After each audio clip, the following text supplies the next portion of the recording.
আর একটা দোয়া শিখাই দেই, ইনশাআল্লাহ এই দোয়া করলে রিজিক তো বাড়বেই ইনশাআল্লাহ, আপনার যত ঋণ আছে ইনশাআল্লাহ আল্লাহ পাক শোধ করে দিবে। স্পেশালি আমাকে এখন হাদিয়া দেওয়া দরকার, এটা গুরুত্বপূর্ণ দোয়া শিখাই দিচ্ছে।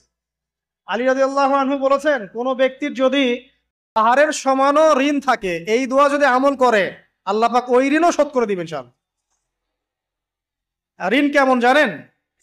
ওই যে এখন মানুষ ঋণ নিচ্ছে 1 কোটি টাকা ব্যাংক থেকে, 2 কোটি টাকা ব্যাংক থেকে, হ্যাঁ, কত বছর, 10 বছরের জন্য, 20 বছরের জন্য বাড়ি করছে, তাই না? তার ধারণা এমন যে সে মারা গেলে তার ঋণটা কেউ না কেউ শোধ করে দিবেই দিবে, তাই তো? আর আল্লাহর রসুল কি বলছেন দেখেন, একজন মারা গেছেন, নবী সাল্লাল্লাহু আলাইহি ওয়াসাল্লামের সময় একজন মারা গেছেন। তো নবী করিম সাল্লাল্লাহু আলাইহি ওয়াসাল্লাম বলছেন, এই ব্যক্তির কি কোনো ঋণ আছে? একজন সাহাবী বলেন, হ্যাঁ ইয়া রাসূলুল্লাহ, তো ঋণ আছে। নবীজি বললেন, তোমরা ওর জানাজা পড়ো, আমাকে ডেকো না। তোমরা ওর জানাজা পড়ে নাও, আমি জানাজা পড়তে চাচ্ছি না। আমি এখন কেমন করে আপনাকে বুঝাবো ঋণ কত ভয়ঙ্কর জিনিস। আপনি যে ব্যাংক থেকে 3-4 কোটি টাকার লোন নিয়ে রাখছেন, লাখ লাখ টাকা লোন নিয়ে বসে আছেন, দিব্যি সুখে বসে আছেন, এমন চিন্তায় যে আপনার মৌত হবে না। আর নবী সাল্লাল্লাহু আলাইহি ওয়াসাল্লাম সময়ে একজন মারা যাচ্ছেন, তিনি বলছেন তোমরা জানাজা পড়ে নাও, আমি জানাজা পড়তে চাচ্ছি না। মানে ঋণগ্রস্ত ব্যক্তি জানাজাও তিনি পড়তেন না। তারপরে একজন এসে বললেন, ইয়া রাসূলুল্লাহ, আমি তার ঋণ শোধ করে দিব, তার যা ঋণ আছে আমি শোধ করে দিব।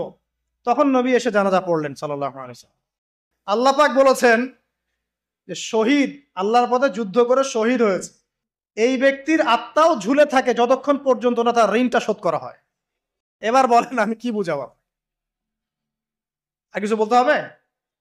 তো এখন সেই দোয়া শিখাচ্ছি আপনাদেরকে, আমার সাথে বলেন। দোয়াটা হচ্ছে, আল্লাহুম্মা ইকফিনি বিহালালিকা আন হারামিকা ওয়া আগনিনি বিফদলিকা আম্মান সিওয়াকা।